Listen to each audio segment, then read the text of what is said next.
60 రోజుల్లో మీతో ఇంగ్లీష్ అద్భుతంగా మాట్లాడిస్తాం. వెంటనే కాల్ చేసి జాయిన్ అవ్వండి.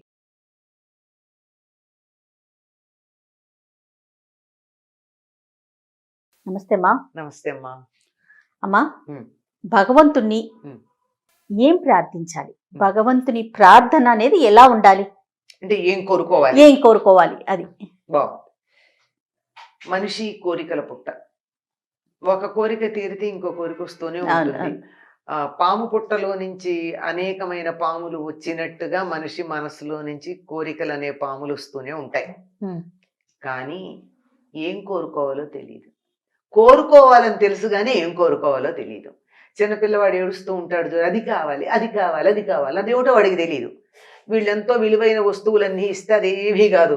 అక్కడ మనం పడేసినటువంటి సబ్బు కార్టనో ఏదో వాడు కావాలని అడుగుతాడు.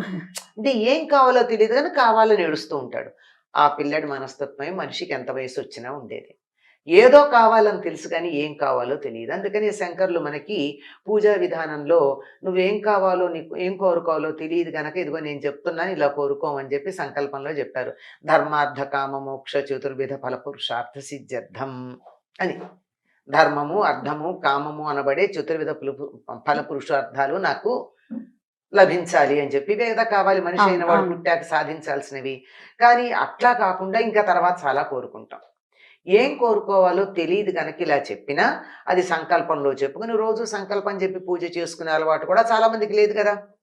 అంచేత అది కూడా కాకుండా అది కావాలి ఇది కావాలి అది కావాలి అని కోరుకుంటారు. ఇవన్నీ అయ్యాక ఏదో మా అమ్మాయికి పెళ్లి కావాలి కోరుకుంటారు. అయ్యాక మళ్ళీ అయితే పూజ మానేస్తావా? మానవు కదా. మనవడు పుట్టాలి, ఆ తర్వాత వాడు చదువు, ఇలా పెరిగిపోతూ ఉంటాయి. ఇవన్నీ వాళ్ళు చూసుకుంటారు కదా. నువ్వు నీ కూతురు గురించి చూసుకున్నట్టు నీ కూతురు తన కొడుకు గురించి చూసుకోదు. నీకెందుకు సమస్య? ఇంకా ఎంతకాలం రాచుకుంటావు, పూచుకుంటావు, పట్టుకుంటావు? ఏదన్నా తేడా వస్తే నీ వల్ల అని మళ్ళీ చివాట్లు తినడానికి పిల్లల నుంచే.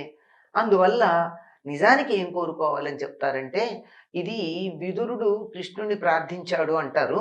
ఏదైనా సరే అనాయాసేన మరణం వినా దైన్యేన జీవనం దేహాంతే తవ సాయుధ్యం దేహిమే జనార్దన.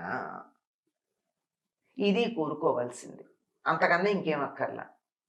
అనాయాసేన మరణం, ఏ రకమైన కష్టము లేకుండా నాకు మరణం రావాలి. ఇది చాలా కష్టం అండి.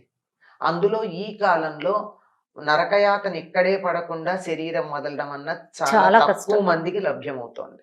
నరకం ఇక్కడే అనుభవిస్తున్నారు. హాయిగా ప్రాణం వదలడం ఎట్లా? ఉర్వారుకమివ బంధనాన్ మృత్యోర్ముక్షీయమామృతాత్ అన్నట్టు వదలాలి.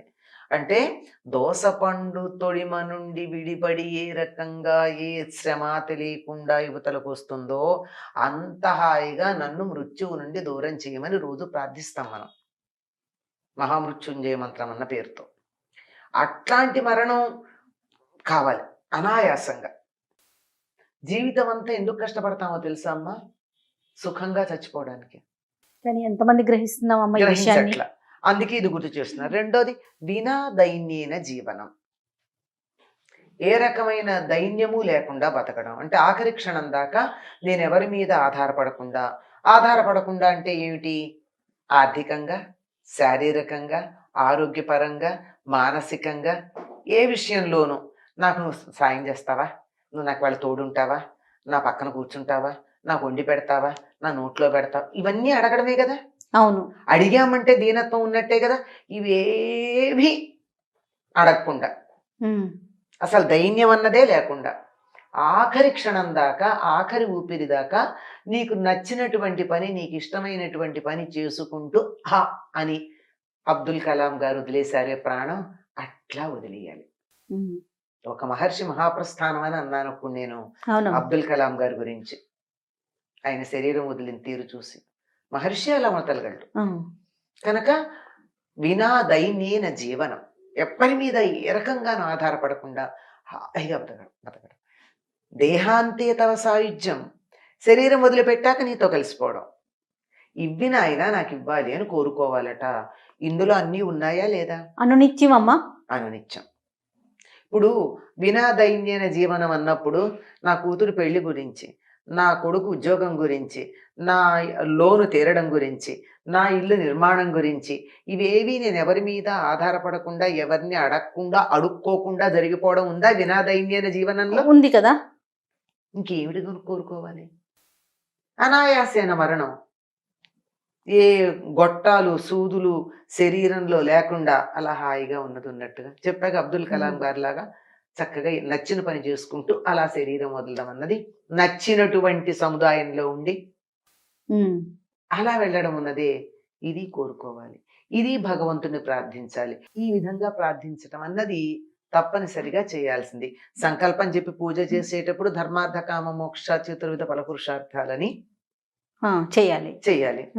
మామూలుగా ప్రార్థన చేసుకోవాలి. అవేం లేకుండా ప్రార్థన చేస్తే అనాయాసేన మరణం వినాదైన్యన జీవనం దేహాంతే తవ సాయుధ్యం దేహిమే జనార్దన. అమ్మవారి కూడా అయితే మహేశ్వరి అంటాం అంతే. అలా అదే కావాలని ప్రార్థించుకోవాలి. జీవితం అంతా ఎందుకు కష్టపడతామో తెలుసా అమ్మా? సుఖంగా చచ్చిపోవడానికి. కానీ ఎంతమంది గ్రహిస్తున్నాం అమ్మ ఈ విషయాన్ని? అందుకే ఇది గుర్తు చేస్తున్నారు. రెండోది వినాదైన్యన జీవనం.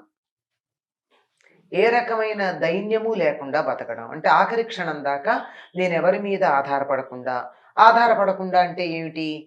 ఆర్థికంగా, శారీరకంగా, ఆరోగ్యపరంగా, మానసికంగా ఏ విషయంలోనూ నాకు నువ్వు సాయం చేస్తావా, నువ్వు నాకు వాళ్ళు తోడుంటావా, నా పక్కన కూర్చుంటావా, నాకు వండి పెడతావా, నా నోట్లో పెడతావా, ఇవన్నీ అడగడమే కదా.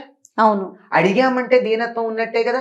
ఇవేవి అడగకుండా అసలు దైన్యం అన్నదే లేకుండా ఆఖరి క్షణం దాకా, ఆఖరి ఊపిరి దాకా నీకు నచ్చినటువంటి పని, నీకు ఇష్టమైనటువంటి పని చేసుకుంటూ హా అని అబ్దుల్ కలాం గారు వదిలేశారే ప్రాణం, అట్లా వదిలేయాలి. ఒక మహర్షి మహాప్రస్థానం అని అన్నాను అప్పుడు నేను అబ్దుల్ కలాం గారి గురించి. ఆయన శరీరం వదిలిన తీరు చూసి మహర్షి అలా వదలగలడు కనుక వినాదైన్యేన జీవనం. ఎప్పటి మీద ఏ రకంగానూ ఆధారపడకుండా హాయిగా బతకడం. దేహాంతే తవ సాయుధ్యం, శరీరం వదిలిపెట్టాక నీతో కలిసిపోవడం. ఇవ్వి నాయన నాకు ఇవ్వాలి అని కోరుకోవాలట. ఇందులో అన్నీ ఉన్నాయా లేదా? అనునిత్యం అమ్మా, అనునిత్యం.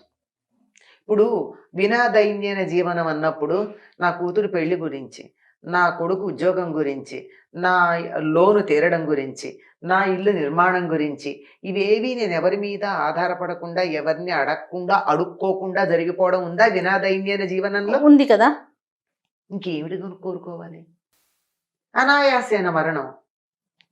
ఏ గొట్టాలు సూదులు శరీరంలో లేకుండా అలా హాయిగా ఉన్నది ఉన్నట్టుగా చెప్పాక అబ్దుల్ కలాం గారి లాగా చక్కగా నచ్చిన పని చేసుకుంటూ అలా శరీరం వదలడం అన్నది నచ్చినటువంటి సముదాయంలో ఉండి అలా వెళ్ళడం ఉన్నదే.